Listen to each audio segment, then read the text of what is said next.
Hi friends, എല്ലാവർക്കും കനാസാകുനാസയുടെ പുതിയ എപ്പിസോഡിലേക്ക് സ്വാഗതം. നമ്മൾ ഇന്ന് ഉണ്ടാക്കാൻ പോകുന്നത് സേമിയ കൊണ്ട് ഒരു പായസമാണ്.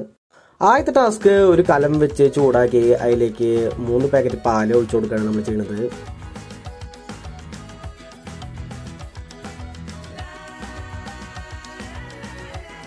ശേഷം അതിലേക്ക് 2 കപ്പ് വെള്ളം ചേർത്ത് കൊടുക്കുന്നു. ഇനിയുള്ള ടാസ്ക് കാരമൽ തയ്യാറാക്കലാണ്. അപ്പോൾ അതിനായിട്ട് നമുക്കൊരു ഫ്രൈ പാൻ വെച്ച് ചൂടാക്കാം. അതിലേക്ക് നല്ല നെയ്യ് ഒഴിച്ചു കൊടുക്കാം. നെയ്യ് എല്ലാ വസ്തുക്കും എത്തി കഴിയുമ്പോൾ നമുക്ക് 1 കപ്പ് പഞ്ചസാര ചേർത്ത് കൊടുക്കാം. ഈ പഞ്ചസാര നല്ല രീതിയിൽ ഇളക്കി ഏകദേശം ഒരു ബ്രൗൺ കളർ ആവുന്നത് വരെ നമ്മളിത് ഇളക്കിക്കൊണ്ടേയിരിക്കണം. അപ്പോൾ കാരമൽ തയ്യാറാക്കാൻ നമുക്ക് മിൽക്ക് മെയ്ഡ് ആവശ്യമാണ്. അങ്ങനെ നമ്മുടെ ബ്രൗണിഷ് കളറായിട്ടുള്ള നമ്മുടെ ആ പഞ്ചസാര മിക്സിലേക്ക് നമ്മളിതാ മിൽക്ക് മെയ്ഡ് ചേർത്തുകൊണ്ടിരിക്കുകയാണ്. ഇനി ഇത് നല്ല രീതിയിൽ മിക്സ് ചെയ്യുക.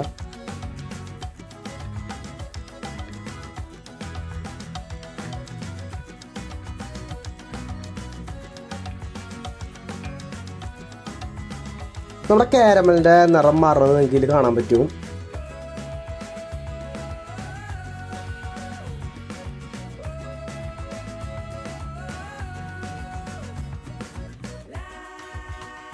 ഏകദേശം ഈ പരിവാകുമ്പോൾ നമുക്ക് നേരത്തെ തിളപ്പിച്ച് വെച്ചിട്ടുള്ള പാലിലേക്ക് ഇത് ഒഴിച്ചു കൊടുത്ത് നല്ല രീതിയിൽ മിക്സ് ചെയ്യാം.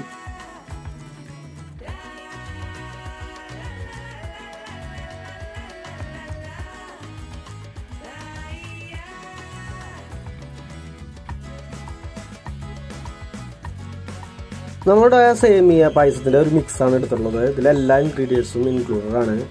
അതായത് പഞ്ചസാര, സേമിയ, മിൽക്ക് സോളിഡ്, കാഷ്യൂനട്ട്, മുന്തിരി, കോക്കനട്ട് മിൽക്ക് പൗഡർ, ഏലക്ക, നെയ്യ്.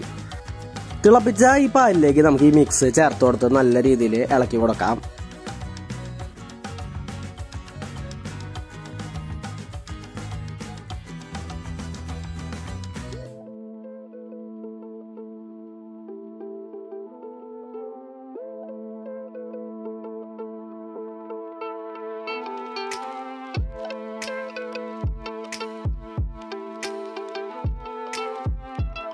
സേമിയ നല്ല രീതിയിൽ വെന്തിട്ടുണ്ട്.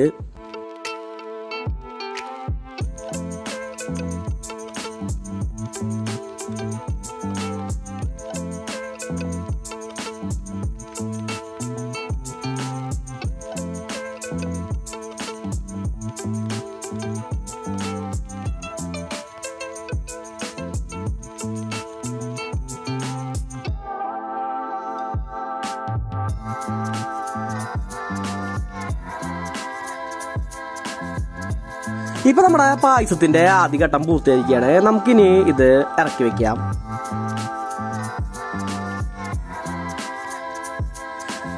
ഇതിലേക്ക് അണ്ടിപ്പരിപ്പ് താളിച്ചു കൊടുക്കലാണ് അടുത്ത പരിപാടി. അതിനായിട്ട് നമുക്കൊരു ഫ്രൈ പാൻ വെച്ച് അതിലേക്ക് നെയ്യ് ഒഴിച്ചു കൊടുക്കാം. ശേഷം അണ്ടിപ്പരിപ്പ് ഇട്ടിട്ട് നല്ല രീതിയിൽ ഫ്രൈ ചെയ്തെടുക്കാവുന്നതാണ്.